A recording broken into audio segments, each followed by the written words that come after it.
Hi everyone, welcome to Third Coast Gaming Impressions. Today is August 9th. It is Monday. It is episode 38.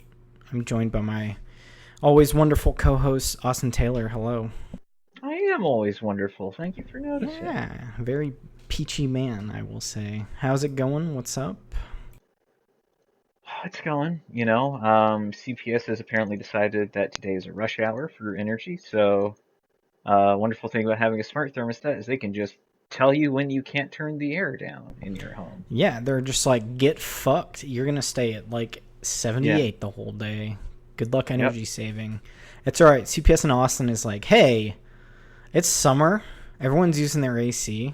Everyone's just going to pay more when they go over this certain wattage. I'm like, all right, whatever. I should. Yeah. Energy. Solar panels. Maybe I'll get solar panels. Sounds like a dream if you're a homeowner. Mm-hmm. And your HOAs and shit. This is true. This is true as well.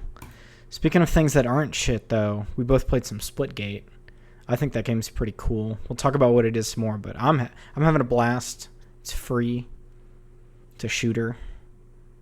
How are you feeling about it, Austin? I mean, yeah, it's the easiest comparison is it's the Halo, but you can throw portals, It's there are times when it's like this is like that gimmick like kind of brings that game up to being like kind of the best in class. Um, and then I'll get killed by someone through a portal and I'll be really frustrating. Yeah, I'll be I was like, really well, mad. humbug, Suddenly the game I thought I really liked is not good, you know. Yeah, if someone does it to me, they can go fuck themselves. But if I do it to you, I'm the fucking best. Yeah, This what's the meme? Me sowing, fuck yeah, this is awesome. Me reaping, fuck this, kind of bitches. thing. Yeah, I think I texted you and said this is unabashedly like Halo, and then I got into the portals more, and I was like, oh, you can do some fucked up shit with these portals, and you can. Yeah. It cuts down like normally, like if we talk about like Halo multiplayer, you have this big map, and you have like our spawn and your spawn. You kind of have to move a ways to go get in fights, or you're sniping to kind of get back. Now you can just shoot a portal at the other side of the map because there's like no limit to how far you can shoot it. You just have to hit the zones that are like this blue hex like material that lets you know that you can place your portal on there. So you have like you have like a blue end and a green end or whatever, an A end and a B end, and you map those. Normally it's like L1 on PS4 will put A portal, and then R1 will put B portal, Yeah. and you can close them at any time. So you can kind of warp somewhere and close them. But yeah, this game is really cool. I will say this Splitgate came out on PC first, like I think a year or two ago, Oh, it and came out like then three. Like it's yeah, been on PC for a bit. and it was only recently, like July 27th, I think it was, where it came out on consoles, and they put it out as a free game. So their servers were like, oh, we don't have the servers for all these free players. So they've had like server queues. They pushed their release date a little further, so they're in beta right now. You can still download it, you can still get it, you can still play it. I will say it is optimized to play on everything so that it will play on everything just fine and not have a problem. So like I'm on a base PS4. Graphics wise, I'd throw it like a early PS3, mid PS3 ish. It's rough, but I think the game it holds its frame rate pretty well. Yeah, like it's not. I mean, the thing is, like, I'll say, like, graphics wise, it's pretty good. Like, I think the thing that's strong there is like its aesthetic. Like a lot of its best maps are these like floating like arenas that let you sort of they're just wide open enough to where you can really take advantage of the fact that there are portals that you can use that you can shoot portals across the map and like connect two really remote locations together. Um, it's like I think on its best maps, its aesthetic is what really shines through in like Yeah, its like general the art design. and graphics of that, and I think like work very well with it. It's doing well with like I was about to say ripping off, but it's just meshing that like Halo aesthetic of you have these like arena maps which are like these simulation looking areas, and like some Yeah. competitive modes. And then you have these open areas with like some grasslands where you're like, there's like two, I don't know, alien or human towers that are like advanced society looking things, some stuff in the middle. And then you have these like, what I'll say, there's like that, one of the maps we were playing on was like the, I think it's called Arena or something, but it's like the competitive, like, this looks like it's out of Ender's Game tournament or something, where Yeah. you have the second floor and you can see the middle, and then there's like a second floor that connects as well. That reminds me of that.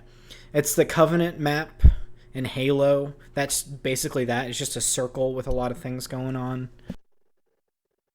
Yeah. Yeah. Midship. Yeah. Yeah, midship. Yeah, One of its iterations, I think. I don't know if it's the Reach or Halo 2 version of that level. But yeah, I know what you're talking yeah. about. And so this game came out. It's free. It's cross play, and you can turn it off if you want to just be against console players. And we've definitely, like you said, you saw the PC player icons of like the mouse and keyboard. I didn't look into it since yesterday, but I'm curious. So far, it seems like they're kind of putting everyone together where you've got the mouse and keyboard and the PS and the controller players. And I know other games will do the hoppers where you have controller players on PC and consoles together, and then anyone who's in a party with a mouse and keyboard or is a mouse and keyboard is put into their own hopper. But I'll look into it at some point. But I think, having crossplay is up really cool. Like, I've seen people on Twitter being like, "Oh, hey, I'm on PC." I'm like, "Oh, I could join these people and also have a good time." Yeah, like I think it can get a bit chaotic.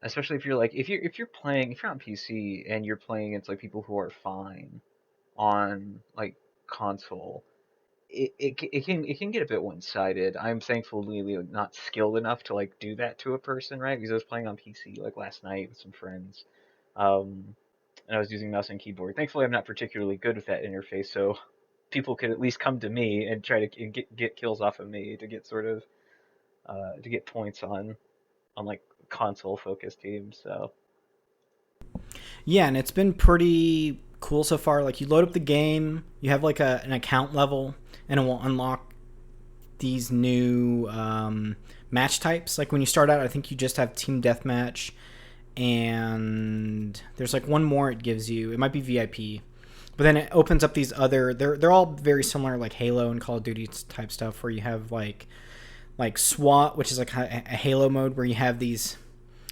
precise guns and headshots will insta kill people, and you have no mini map. And there's like domination, King of the Hill. There is like gun game, which is you solo queue. You can't group queue into it. And then when you get to like 15, you unlock some ranked matches, which you can do to get your level up. And then at 20, you get like a new ranked queue that's a little different than regular ranked matches. They vary from like 4v4 to like 3v3 player counts. And I hope at some point you get some bigger. I do like the big team deathmatch modes, which can be like 8v8 or 16v16. Obviously, there's no vehicles yet. I'm curious if they will do them, oh, I since they doubt are it. kind of aping the Halo thing. But yeah, I think their thing is they're sticking with the portals, so they might go deeper into that. But it's got the Halo guns. It's got a battle rifle. It's got an assault rifle. It's got a DMR. It's got a Well, I pistol. mean, yeah, that's just like gun type. I don't know if Staples. like the general, like a lot of games have assault rifles, battle rifles, that kind of thing. Like it has like the gun type and like some of the feel. I don't know if they're gonna have the desire to sort of ape that much, right? To where they're now making much bigger maps. Because like all their maps that are in this game are relatively small compared to what you'd find in like larger game modes for a Call of Duty or a Halo. Because they just don't have the resources to make them as large as their contemporaries. So I don't think I it they if they go in that direction, it'll probably be like a solid year and a half before we hear any sort of definitive news on that. Yeah, and even their bigger maps, like I think it's called Oasis, is the one where you have the two spawn points that are like towers. Even that one is like kind of Yeah, feels like a Oasis is small. mid-sized like Halo map. Yeah, I mean the things like again, like the thing that creates a sort of illusion of map, like sort of like map size and this and that things are like bigger than they actually are. It's just the fact that you're using portals to create so many different doorways. You know, like you Yeah. have like there like yeah that arena map that we were talking about. You know, like you have that middle section that you can really leverage because it has like two towers and it has like one tower in the middle, and like from the tower in the middle you can get to the opposing tower by shooting a portal, and more often than not there will be someone in that tower and you're more often than not shooting a portal right behind them. So as soon as you shoot that portal and then connect it to one, you can just immediately ice them from the other side of that portal and jump in to get to the other side of the map instantly.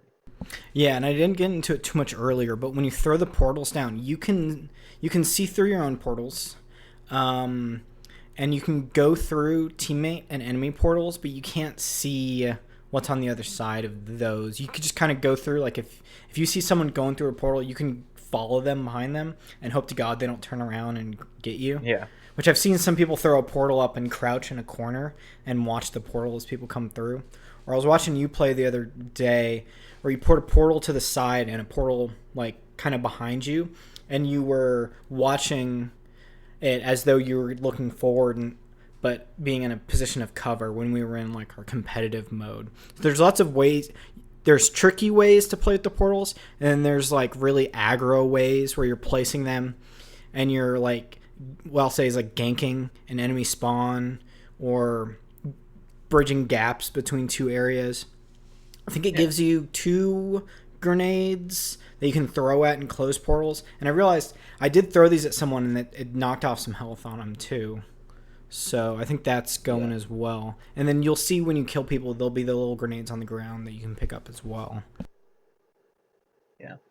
Yeah, and like the other thing is like portals like in a way can help you like create cover, which is interesting. Like we were like on that competitive map, like there's just that hallway, that really long hallway in one of the competitive maps we played. I just shot a portal on either end of that hallway, and just ended up I had like a spree where I was just running around that section, just running in a straight line and getting people as they were coming in, and if they were getting me as I was running into a portal, I'd instantly just jump to the side as soon as I got through and then like shoot at their backs. It's like when people don't, when you have a little bit more of an understanding of how this can kind of work than other people, it can be real fun. Yeah, and I think that comes up a lot more in like these the two competitive game modes we played right now that we kind of have open are like it's like a 3v3 no respawn, and then there is like a 4 it's another 3v3 mode where whenever you die it creates a timer, and to win you have to wipe out the whole other team, but you will come back when your timer runs out. Yeah, And like you said with the portals, you can kind of run, you have this set path you're setting up where you can keep going through it like a loop, and that plays into like the loop of these smaller competitive maps where usually we'll spawn on one side and we will traverse to the other spawn and getting in gunfights with anyone who gets into the same pathing as we do, and then you kind of loop back. And this creates a mode where you're kind of like, I think of it like a Pac-Man portal where you go from the right side of the screen to the left side, and you're just kind of yeah, doing that over and over again, which is kind of, you can throw in some stuff. And then I saw people using them defensively where if you're staying in an area, you have like more escapes, and then you can close your portals instantly and people can't like follow you through them. yeah. I mean, that's what everyone who like a lot of people who play the oddball game mode, right? It's like where you pick up the ball and you get points by your team, like sort of hanging onto the ball for as long as they can. That's like what a lot of people do to make sure that the person with the ball can get away from like enemies because anyone who has the ball is marked. Yeah, So and people will be setting up like four portals in a like enclosed area, and the oddball like holder has to run through one of them and get to the other side of the map, and they'll close it right behind them. yeah, and I've definitely had the most fun playing oddball. Like from besides like a competitive salty like urge of we just crush this team like, but in oddball there's that Oasis map I'm talking about with the towers. And in the very beginning, I will run there, grab the oddball, and come back to my tower and wait at the top of the tower until the enemy comes at me, and then I go as fast as I can to the other tower. So you're getting points by how long you have it, and you can kind of just like juke people enough. And that's where we had these points where like, oh, beat these people like by an extra 100 seconds, and those have been really silly. As like, there's like a lot of new players who are like still getting used to it, and that's like the fun of like new games to me. Where I usually am playing a lot more when a game comes out because I'm not getting completely destroyed every match, which will happen in like other competitive shooters. And then there was that match we were playing VIP where it'll start out one person is a VIP and you have to kill them to get points. The VIP has more health, and we're playing on that arena map that's basically a circle, and they are camping at the top, sitting back in a corner. And whenever we get up to them, they always take us out because it's like you have like 200 health instead of 100, and it's just, oh man. But that map gave me so much like, oh, I could do this. I could try and mess around with this. So I think that's fun. There's that fun stuff you can learn from other people and all that. Oh yeah. Um, like I think probably like the stuff that like I said that always like does I think throw me for a loop is when the thing is like you can't see through enemy portals, right? So like we've talked about this. It's the stuff like when I was remember playing in the like there's a map where it's just like a cave system, right? Um, there were a couple of times I got by someone who had like had a portal up in this high corner area and was just standing like in like at the sort of threshold of their original portal and was just had a sniper rifle and was just shooting everyone from above in a way that is just absolutely wicked. Yeah, this game has some bullshit, definitely. Yeah. Um, like there's some bad stuff too. I think some of the portal stuff is a little janky. Like if you have your foot into a portal a little bit, it'll kind of push you out, and you can some kind of get stuck on like the edge of a portal, and it won't let you in, or it'll suck you in. And there's a little bit of lag when you go through a portal sometimes. Like I've had that happen where it's like it'll try to catch up a little bit. And then it's interesting when you look through a portal that it's not. Looking through a portal looks different than the rest of the game because it's like running the game differently, I guess. I don't know how to explain it in like how they develop that, but I'm sure it's having another instance like pop up when you have a portal because it looks like Yeah, a 2D flat image when you're shooting through it. yeah, it's basically loading like a second camera more or less is what it looks like. So it's a bit like you're looking at a camera through a camera lens already, so it looks kind of like flushed out, right? Like it looks kind of like the borders of objects and such are much less defined, almost sort of watercolored. And I imagine it's like there for a very technical reason. It needs to be. I don't know if that'll get like changed later. If there's anything about portals I hope gets changed, it's like maybe that you don't like maybe there's a bit more of like a forgiveness window because there's a lot of times that um, trying to run through a portal I'll just end up getting clipped on geometry. And I'd also like to be able to see through other people's portals.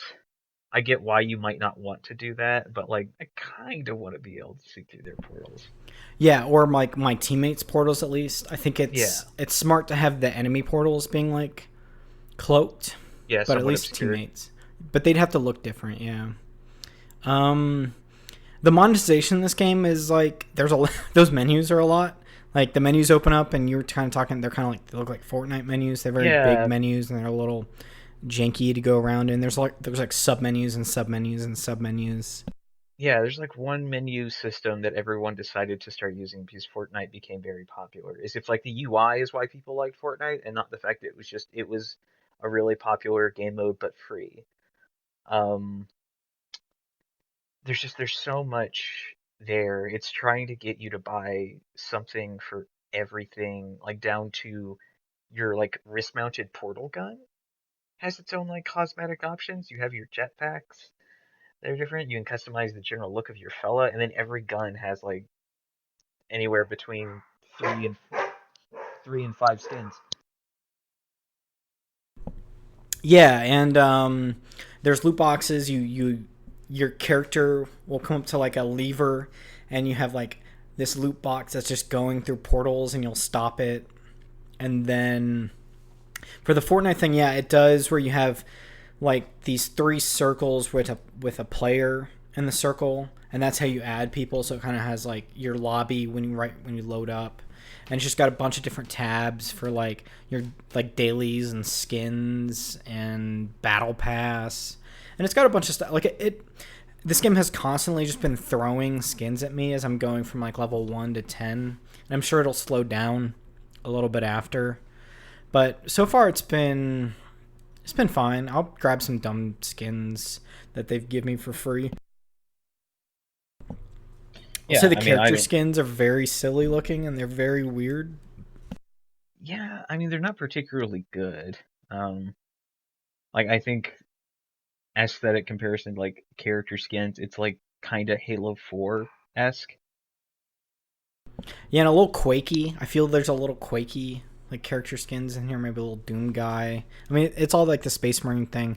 There are some skins that are dumb, like they're really dumb looking, and I really like how dumb they are. And there's some that are just kind of weird, or like I don't know. There's just stuff. I think like they give you like there's like a Halo mask that has eyes and like a visor, and that's like one of the first skins they give you. It's like okay, sure. The Yeah, weird thing is you go look like a for it. paintballer, right? You look like a Spartan showed up to paintball is what your like default skin is.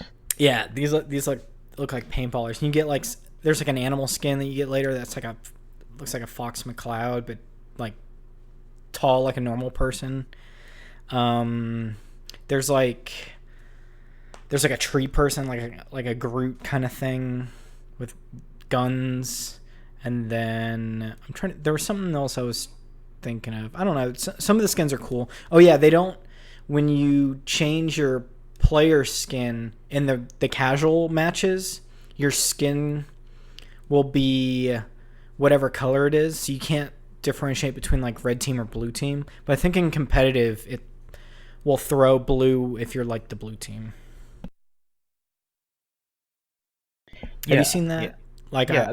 There've been like some like players like player like color issues that I've had. Where I'm just like, is that one of mine? I mean, thankfully the thing is like there's no friendly fire in any mode that I've played so far. So you can just if you're not yeah. sure, you can just shoot them, Yeah, and right? You can just I think it usually shows up their like player name or something when you're aiming at an enemy. Like they differentiate a little like most games do, and they throw off the numbers too. And they do that in like the training mode where you it has a training mode where you can test your weapons and check the ranges and the damage fall offs. I didn't shout out to it. I really sucked the first couple times I used it, but the bat is really silly. It's almost a gravity hammer, but it doesn't have you're not shooting like a giant wave of gravity out like it does, where you can kind of like yeah. pound the ground with it and you can kind of do some shit. But you can definitely bonk people with it and you'll send them flying too. Yeah, I think I don't know, like that kind of weapon. I don't know if it's like if the arsenal of that game is good enough to like right now to support that kind of weapon for me in a real way. Partially because like every ranged weapon is like not particularly effective when you see it if you're not like on the other end of a room. Um, and Yeah. I also don't think like the like using the weapon itself I don't think is particularly fun because the thing that I really need in that like in a melee game in a melee weapon in a game like this is like the ability to lunge at people to close that distance. Yeah, and there's a little bit of a lunge, but I wish it was a little farther. And the time to kill is it's always Halo comparisons, but it's less than Halo, a little more than Call of Duty. You kind of feel Yeah. it while you're playing it. I had a really good map where we were doing domination, and I was crouching in corners with the bat and waiting for people to come to one of our control points to capture it. And I would come out and like smack two people with it, and then go back to the corner and wait for more people to come. So that was like my good time with the bat where I was kind of figuring it out. And then just like Yeah. charging at people and jumping down onto another floor, like a lower floor, and hitting someone from above is pretty good too. Um, Yeah. the ranges on some of these, like the DMR, it's like 4 shots to kill them, maybe like 2 or 3 if you're getting headshots, and The cart then the assault rifle kind of does some work. You can kind of if you pre-fire a corner a little bit, if you know someone's coming around, you dropping people with that assault rifle. yeah, I think like all the guns are pretty effective in like one-on-one shootouts, you know, like the carbine is fine if you can get like headshots off in this assault rifle is all right if you're shooting at one person. My biggest problem with it is that it just seems really impossible to effectively use any of the weapons in this game to like win a firefight if you are like if you're fighting more than one person at any given time, right? Like if you're cornered by two people, you're probably not going to make it out.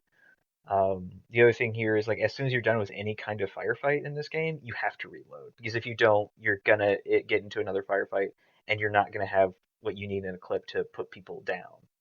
And the other Yeah. thing is switching to weapon, like switching weapons in this game is kind of over animated. Like I think in regards to things like reload animations and like weapon switching, like we talked about the bat. The bat has a switching animation where like your character flips it in their hand a little, and it's a cool thing. But like I don't want to see it flip. I want to get it out to smack a fellow with it.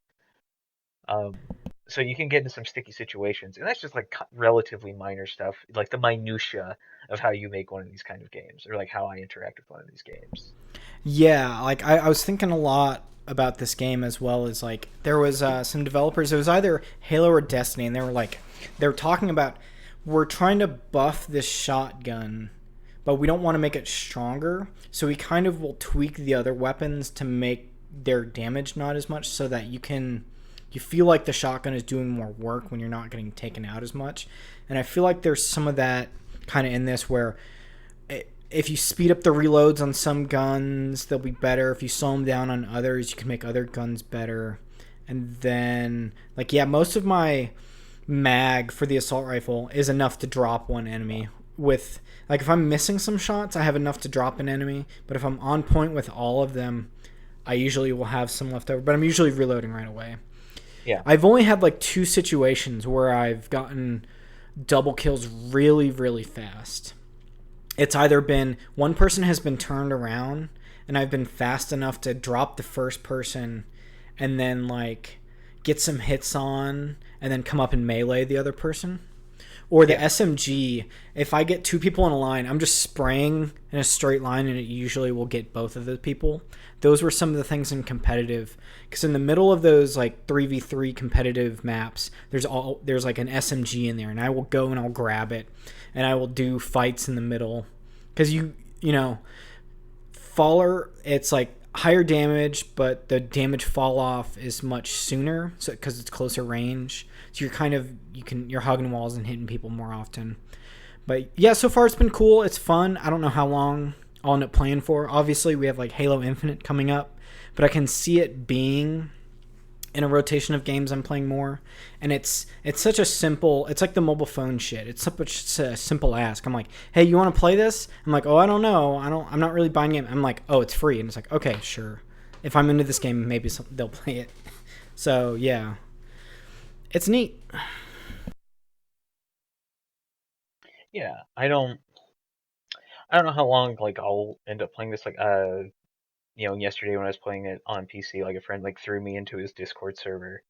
And like there's a number of people in there who are like just starting to play it. So I imagine if nothing else, this will be like a fun thing to do over the next couple of weeks. Once Halo Infinite comes out, it's really anyone's guess as to what my life with multiplayer shooters is gonna be like. Yeah, and this it's really interesting that this is coming out on like free on consoles a couple months if Halo Infinite does end up hitting like the fourth quarter, and if it's not pushed out. I would think the multiplayer would be released. Maybe the campaign would be pushed out a little bit if that does happening. Who knows? But this is definitely hyping me up to like want to play Infinite. And I even reinstalled Halo 5 Guardians and might go mess around with that a little bit. And that's been cool. We are talking about games right now. Did you watch anybody play Infinite on those? I think they're called the flight tests, and they're the Yeah, closed betas and stuff where they're like AI players right now. People are playing against. yeah, I watched a few. Um, I'm not entirely sure how. Like they've said that they're gonna like in the final version of Infinite, they're gonna have like bot implementation. Like I think. I'm not sure where we are for that. If that was just like to get people in matches, right? Yeah, Infinite seemed good. Like it seems like kind of getting this close to like that feel of Halo 3 era multiplayer, right? Yeah.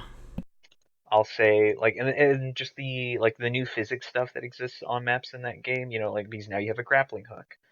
Um, looks pretty sweet. The fact that you can just use that hook to grab guns from their stands or just on the ground is Yeah, really and rad.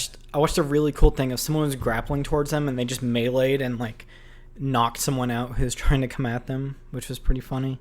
Yeah, yeah. So like if nothing else, like I think the grapple it can look weird sometimes, but it is generally the grappling hook is just turns out is just a mechanic that I like and I want to be in every video game.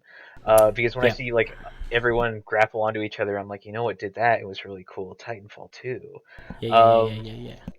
of course, like if you're playing Titanfall 2 and you grappled another player, that was a very stupid thing to do. Um, Yeah. because everyone's just moving fast enough. Like, oh, they feel the grapple, they turn around, they just bunts you like you're nothing. Yeah. Um, Yeah. yeah, but like seeing like people play with that and like that mess with like the physics on maps, it seems interesting. The bot difficulty that they like put in halfway through that technical flight, right? They called it the ODST difficulty for bots. Um, seemed pretty buck wild. Like those bots were doing work on a lot of people I was Yeah. watching. Yeah, like they definitely were doing things that like players normally did. And I'm wondering if that's AI can be created from like player data and stuff. And it reminded me because they do like the Halo 5 Warzone mode, not to be confused with Call of Duty Warzone, has like the bots running around that you're kind of killing. So I'm curious. Oh, they've got these bots. Maybe they'll do a Warzone like thing without the cards, where you're kind of like saving up to buy these weapons, and they're like extremely limited, and you can buy them with money and shit. But yeah, the infinite gameplay seemed cool.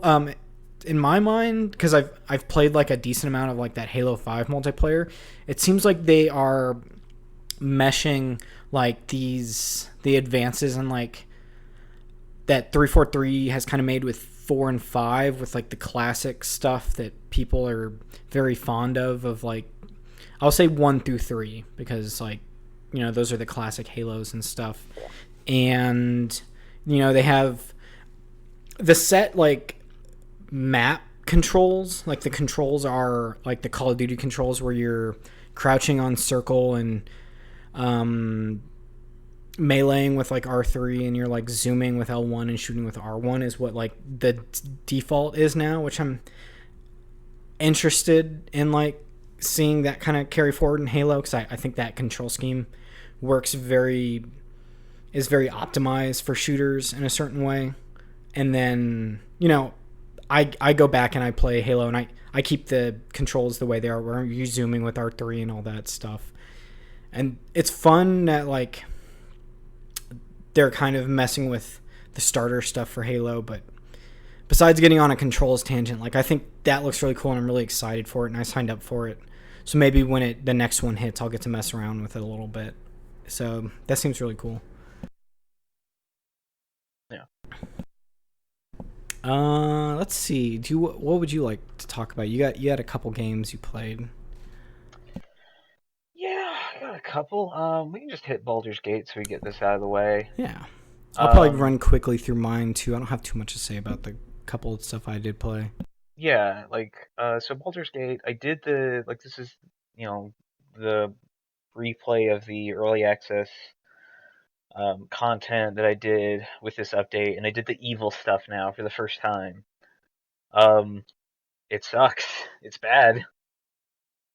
It turns out being the evil in this game is not particularly interesting because, like, the first big sort of moral thing for your character is, this situation that I've probably talked about every time I've brought this game up, which is where you come into this area and it's like, oh, here is this grove of druids, and a number of tiefling refugees who are fleeing the city of El Terrell for D&D lore reasons. And they're being accosted by goblins who want to kill the druids and the tieflings. Usually, when I play through this, I go and I fight the goblins, right? Fight the goblin leaders and such, and help out the tieflings. This time, I was like, what if I help the goblins? And really what happens if you do that is you just go through this really awful sequence where you bring like a battle to that druid grove, you open the gate, and then you're just spending the next 40 some odd minutes because the combat in this game can take so long killing the druids and the tiefling refugees. Oh no! Did you Yeah. get goblin money at least? Did the No, goblins I throw mean, some stuff at you? no, there's no sort of like specific difference. There might be some like stuff narrative. Like I don't know if I have to do the Underdark section of this um part of the game anymore. I haven't gone back to it since because I've been taken up by other stuff. It's just you do it. It's like what do I get out of here, right? Do I get someone who has to like sit with the fact that they like did a really shitty thing? And like you do with a few characters, right? There are a few characters like we just killed a lot of people, right? It's like yeah, we did. Um, it's like so what you get out of this? You got some cool like gear, right? You got some cool magic items. You got a like a shrine to a druidic god that I think is a bit bugged because if you're just holding the shrine, you get a passive buff on whichever character is holding the shrine and anyone around them. And this isn't supposed to be an item that you can hold for this long. It's supposed to be something that you like. If you want to interact with it, you steal it beforehand. So who knows how that's going to work in the final version? And then like the narrative stuff happens, and it's like you get a dark elf girlfriend who's like, man, you're really cool because you killed all those refugees. Um, but also the god I speak to tells me they have to kill you, so you need to just go. So just because this, it becomes a really baffling little narrative that I don't know if Damn, is gods before hoes, I guess. yeah, I don't know if it's done particularly well on this side of it. Like the good path that you follow is pretty standard D&D fare, right? If nothing else, but like this is just kind of uninteresting, and I look forward to the day where the next patch hits and I have to delete this file. It's like don't know if I want to go back to Yes. it. Delete it for me so I don't have to think about it anymore. That sounds interesting. That sounds cool. Yeah, it's hard to do bad playthroughs that are like can feel like they're doing something that you kind of relate with or that is like told well enough without you feeling just really shitty after. There some of the Infamous games I think deal with like the bad karma system or like the I guess the renegade choice from like Mass Effect as they say it, but there's some stuff in Infamous where it's like you can murder these people or you'll save them. I'm like, well, I'm gonna save them, but I'll just do some shitty stuff later, which comes up where like some of these games could have an interesting point where if I'm a little neutral, maybe you'll change some dialogue stuff if I'm neither here nor there. But Infamous has always set your powers to one of those, so you have to max it out to get like those good powers at the end. They don't Yeah, really. There's nothing you gain from playing neutral in it. yeah. Well, the thing is, it doesn't like Baldur's Gate 3. Like this content doesn't have that failing, right? It's not like you don't like it's not like you have like a morality system. Like the only thing that happens really is like I think like you lose a character who like wanted to help the tieflings. But like I don't use him enough. One of the other characters is like thinking about leaving, but you can pretty easily convince him to stay. Um, the thing really is that if you decide to like kill the goblin leaders, right? You have this kind of layered interaction with this entire area of the map, i.e. the goblin camp, because they will let you into the camp without accosting you because you have like special mind powers, and you can interact with like the goblin leaders in that camp. You have these relatively unique instances that you can set up, and you can do some really fun stuff. Like one of the goblin leaders that you kill is this big hobgoblin guy, and he's surrounded by like eight eight or nine other people. the thing with that is he's in this throne room, and for whatever reason, because it's set up in this like dilapidated ruins, um, there's like just a bottomless pit in his throne room. And if you are a warrior, what you can do is you can use the push action, the shove action, and just push him down the hole. And suddenly your like huge battle sequence goes from fighting these like 8 people and their leader who's giving them extremely big buffs to just fighting these like 8 goblins. And if you're smart enough, you can like disable their ability to call for help. Whereas in here, you tell the dark elf who wants to bone you that you're gonna help her kill the tieflings, and then you just do, right? It's not particularly clever in how you go about doing it. It's just you go to a battle sequence where you play traitor, and then suddenly you have like a couple dozen goblins who are helping you go through this camp and kill everyone. It's it's just not particularly engaging. And like the other thing here is like if you do a sequence like this in a game of D&D, a good DM is gonna kind of obfuscate like the grinding mechanical aspect of this kind of encounter, right? Like I mean I would never probably end up be DMing a campaign like this, but if I were, I would be like, okay, you open the gate, a lot of people die, like have a couple of combat encounters within that, but I'm not going to make you individually go around and kill every single person. But Larian games are built in this way to where there isn't that kind of, it doesn't breeze by that. And part of that is kind of, I kind of border between whether or not I think that's all right or just kind of annoying.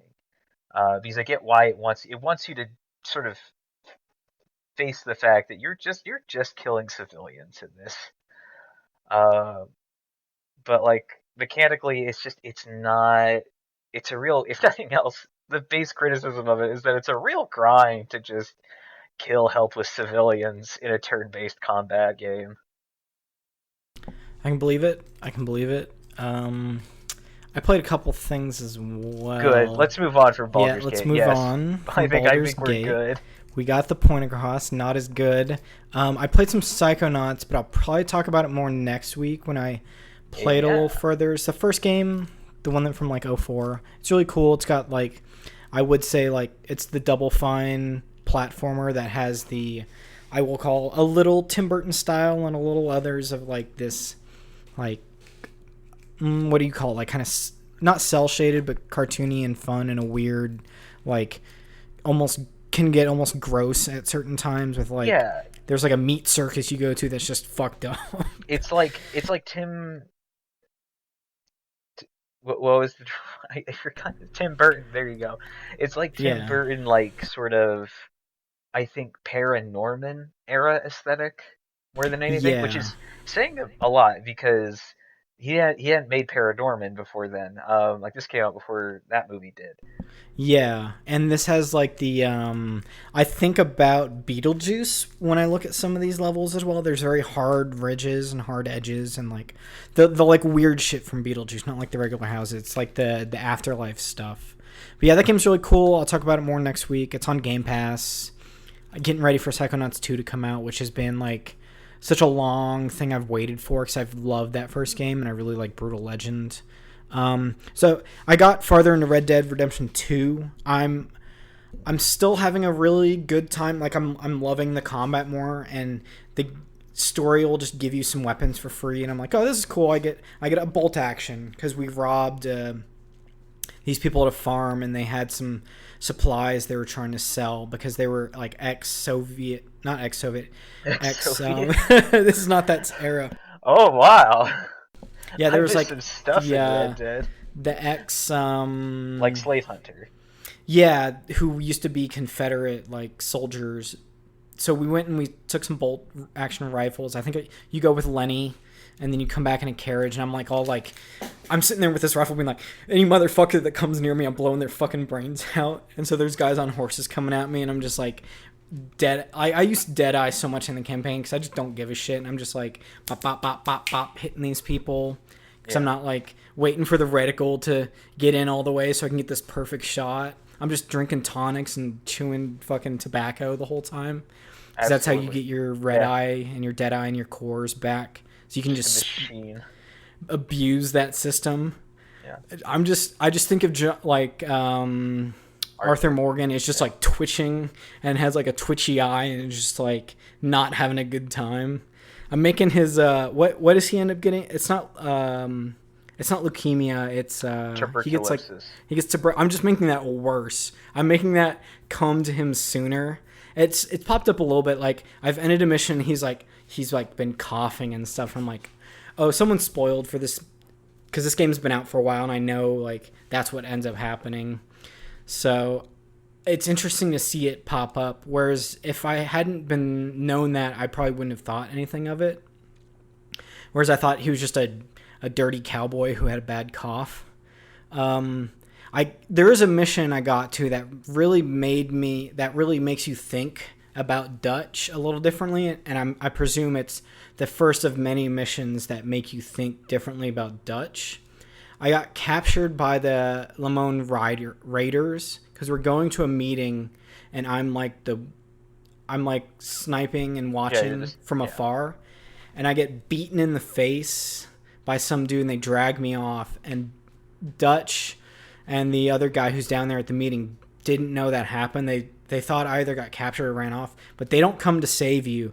And you're getting tortured and you get shot in the shoulder by a shotgun blast and you have to get out of there yourself and fucking run off out of there.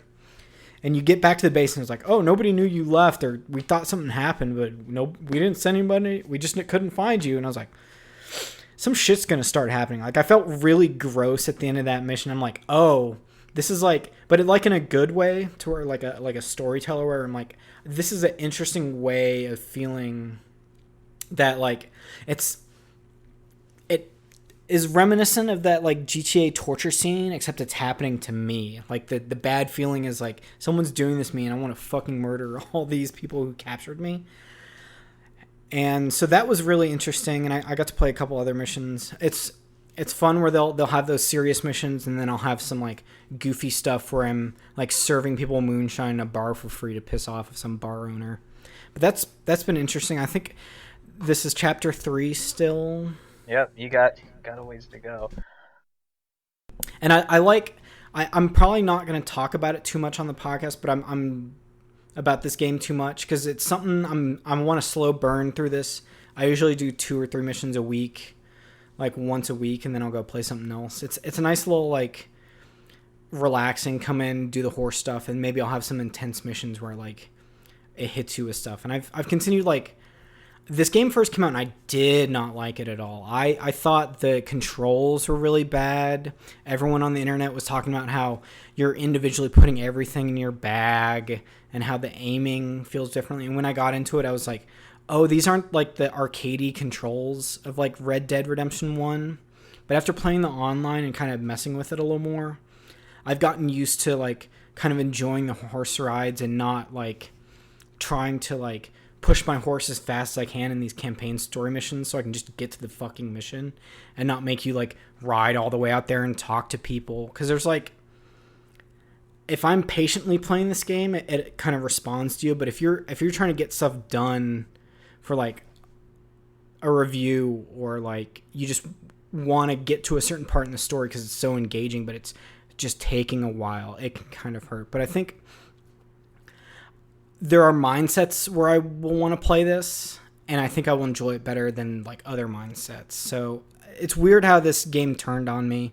Like I liked the first one when it came out. I usually like Rockstar games, and I was like, oh, this game's bad. Why did I buy it? And I'm like, oh, this is fun. I'm having a better time. So it's interesting that that kind of happened to me. I just thought it was cool, and I don't know. Yeah, Westerns still kind of do stuff for me. I like Western movies, so that's been a good time. yeah.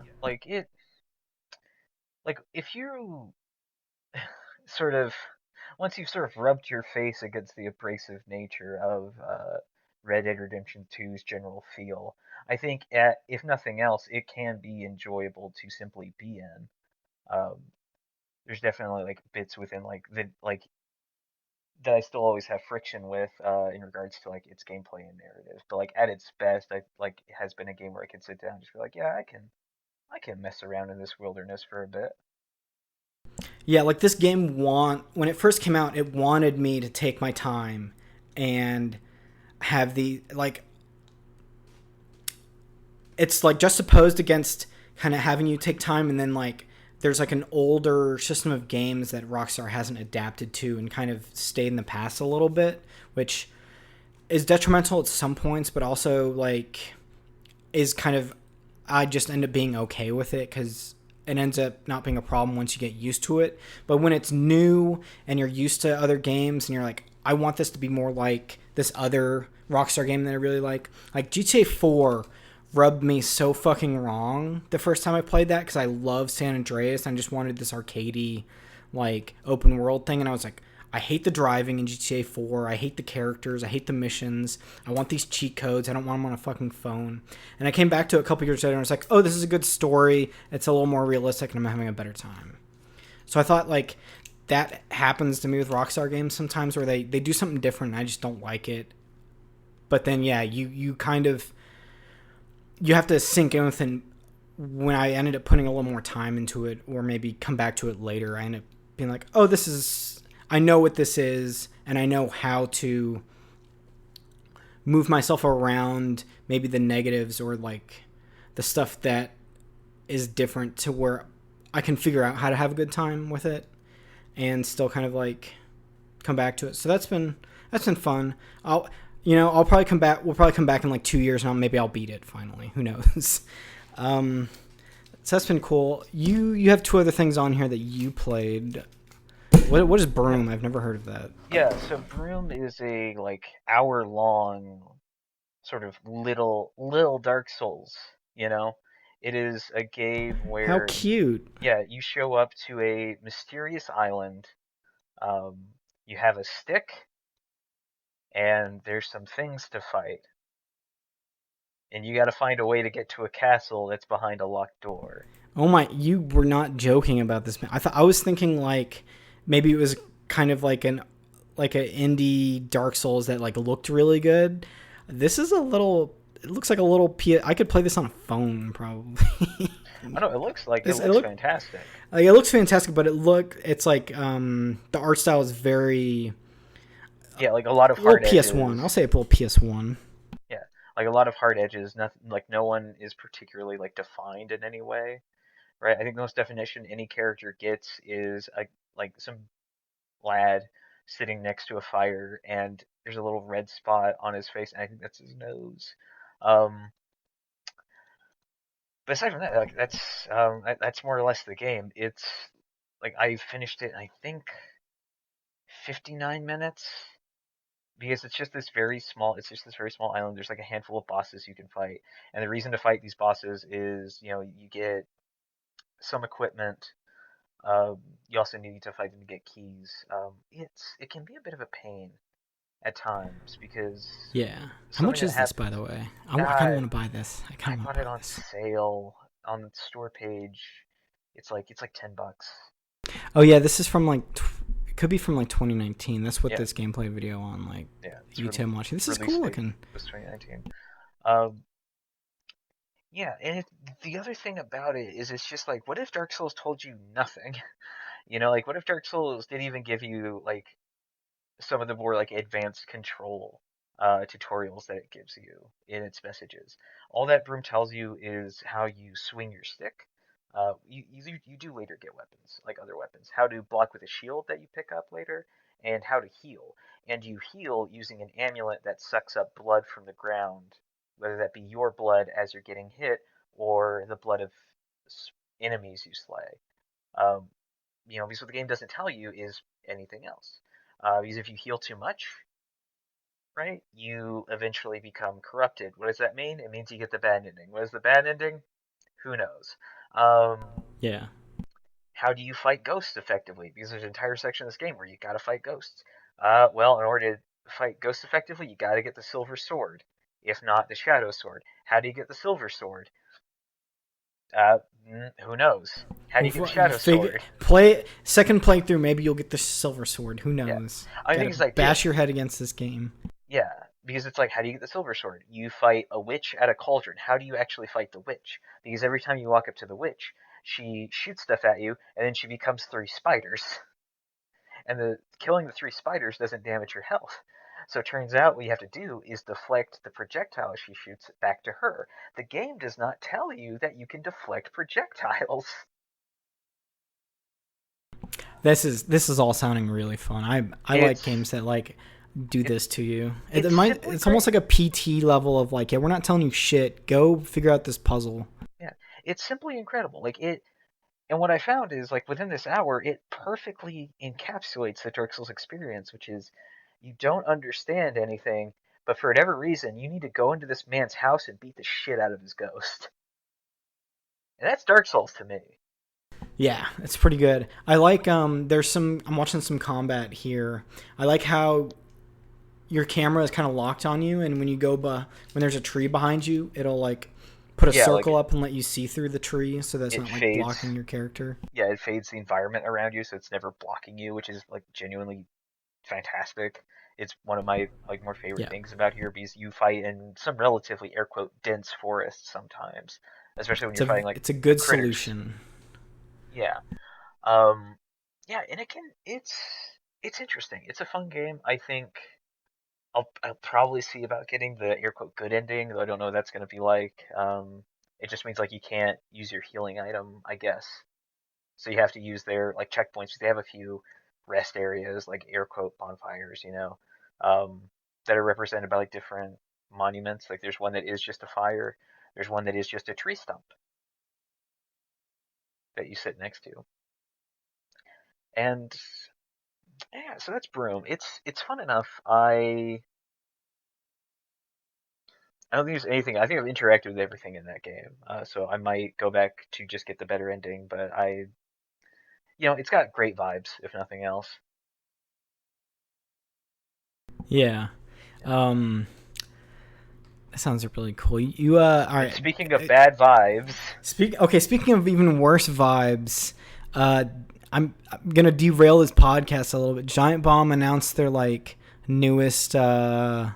video series. They've had Yep. like guests come in and do series with them. Yep. This one is Dan Reichert and Jeff Bakalar and called Back to School, where if Dan passes a test at the end of 12 episodes, he gets his fucking Blu-ray back of MacGruber. He like left with Jeff that he God, bitches about on Twitter all the fucking time. God damn it. Yeah. I don't know what they're going to be quizzing each other about, but I think it might be just shit that Dan doesn't like. When Dan made fucking Dan Reichert like was trying to make egg whites and cracked eggshells into a pan and tried to cook the eggshells because they're white, like shit Yeah. like that. Oh my god, this sounds funny. Can't wait. Anyway, Couldn't. speaking of other bad stuff, I'm sure what'd you play, Austin? Played Far Cry 5. Yeah. Because that was I, free this weekend. And I have I'm, an Ubisoft Connect account, so I was like, you know what? yes. Sure, I'm gonna download a bit of Far Cry 5, and I'm gonna see Yeah. if there's anything to like about this. In Um, anticipation and advertising for the Far Cry 6, I presume. I'm not playing Far Cry 6. Oh, I just mean that's probably why Oh it's yeah, well, I mean free. that's why probably yeah, that is why they did it. There were Far Cry 6 ads all over the Ubisoft store.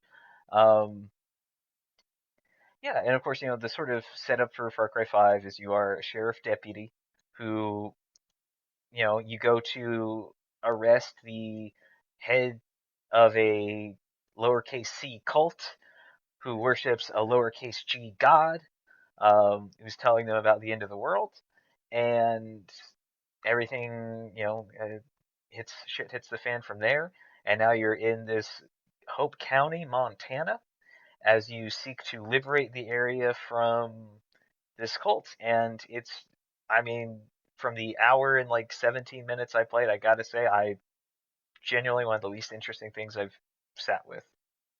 Yeah, I'm gonna throw something out here. Let me know if I'm right or wrong. If this game had like a skip cutscene get button, would you have had like a better time? I mean, no.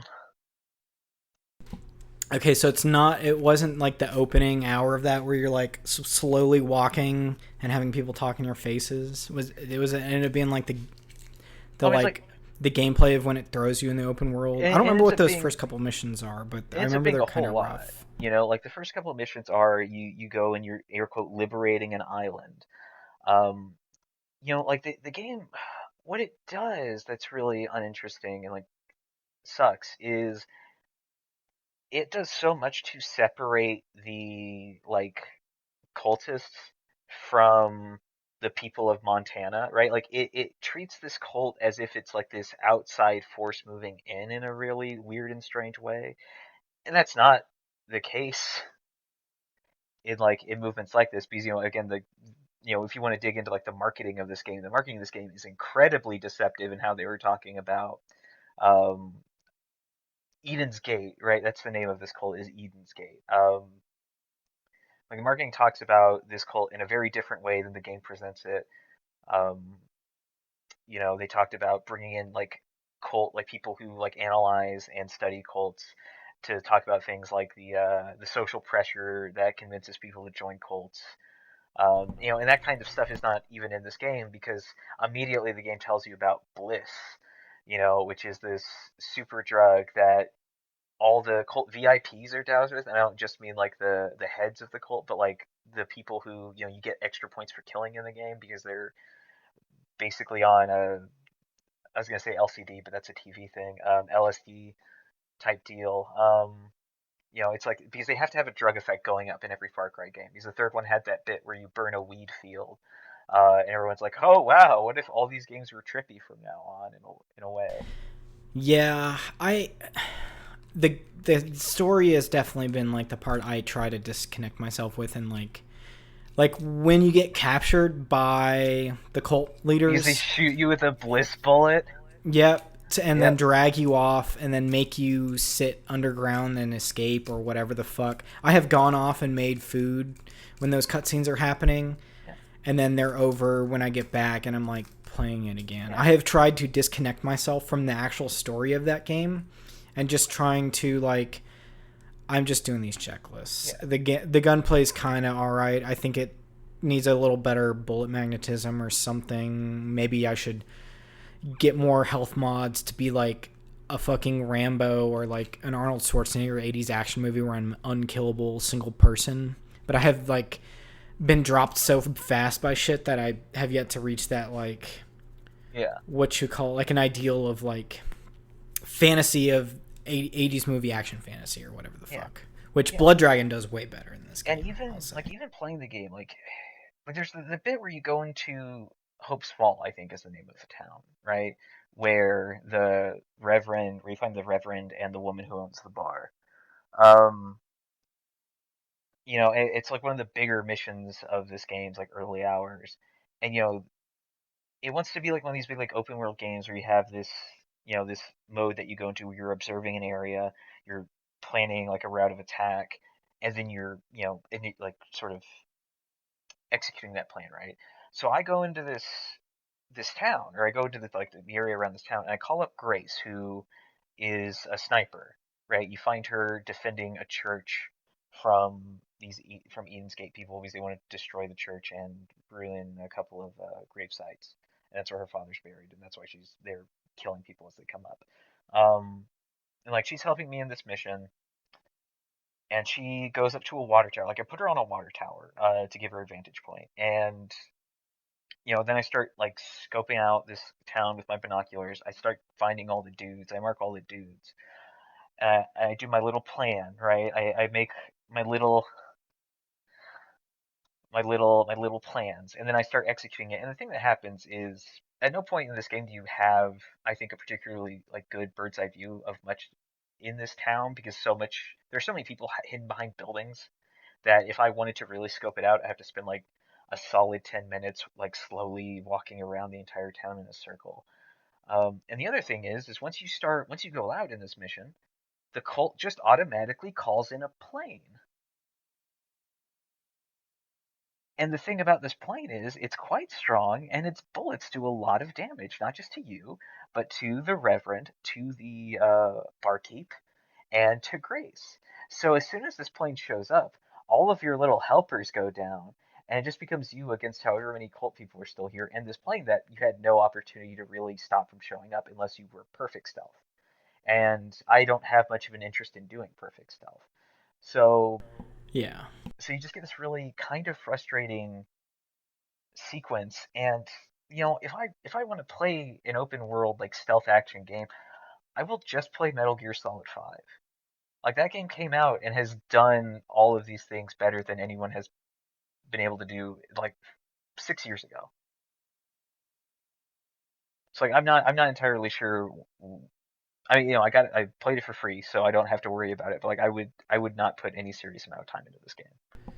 Yeah, and I have definitely, I think I've had similar situations. That the early game does not like explain to you or like help you in any way in some of those missions where like, you think about like a campaign mission where if there's a possibility of a helicopter showing up, there's probably a rocket somewhere that you can shoot it down with. There's a problem, and usually they give you the solution somewhere to find.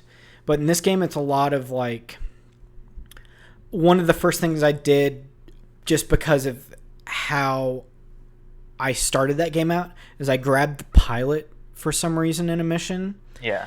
and the helicopter came at me and I'm like, oh shit, or the helicopter or plane or whatever. So I was like, I summoned Nick, he's in this plane, and he fought it off for me.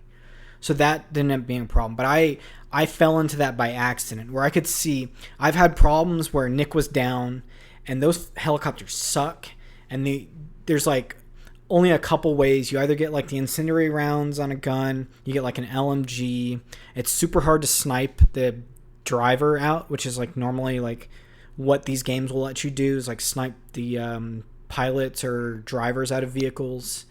And then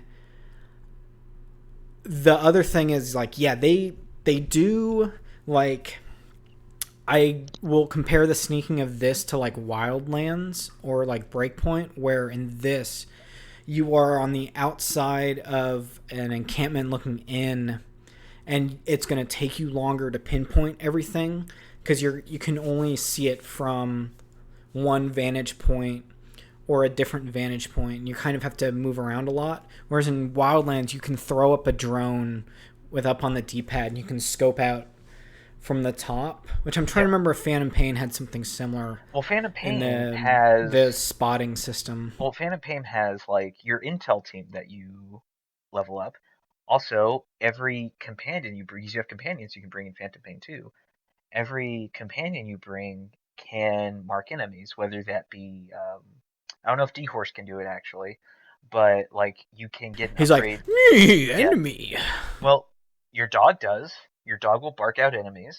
I think you can get an upgrade to D-Walker, which is like a little mech fella, to where that thing is scanning, and Quiet will like scan an entire location by herself. Like she's a real like that character's a real cheat code. If nothing else, it's just like I need to take care of this whole encampment. Quiet, please do it. And like she's like self Yeah, sufficient enough to do Quiet's it. easy mode in that Yeah, game. yeah. She's cool as hell. Character design's pretty bad, but like cool as hell. Yeah, and it's just like there's nothing that has any that kind of utility, right? That I've found in the early game, and maybe that that changes as you progress. But like it's just there's enough that I'm like rubbing against in the early hours of this game. To where if I was ever given the option, to just like have this for free, I can't say I'd be tempted to like even look at it again. Yeah, like since I've also played it recently, like I think there is like the blueprint of like the Ubisoft games where it's like you had Far Cry 3, which got this to be like more popular, and they've kind of stuck with that. And then 4, and then this. They have kept like some of the older stuff similar, where like you're still going to these encampments, and you don't have a lot of options, and you're spending a lot of time if you want to do that stealthy thing before you go loud in there. And then like the one good thing is like, yeah, they added companions, but you have companions who will spot enemies for you, but it is like either one of two ways. It's either a random perk on like what I will call like the regular townsfolk you can recruit, and then I think either Grace can like spot people, or there's some other character that'll spot for you. It might be one of the animal companions.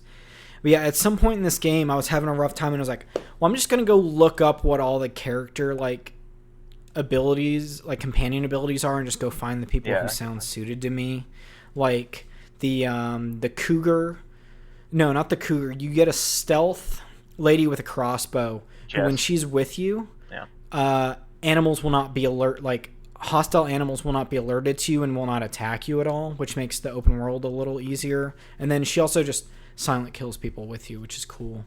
And then I looked into like which guns end up like handling a little better or just like do better damage and stuff. So I ended up with like an AK and this like fire shotgun that just like the shotguns in this game are fucking dumb. They just one shot people and you have a lot of ammo and you can just run around in the middle dropping people.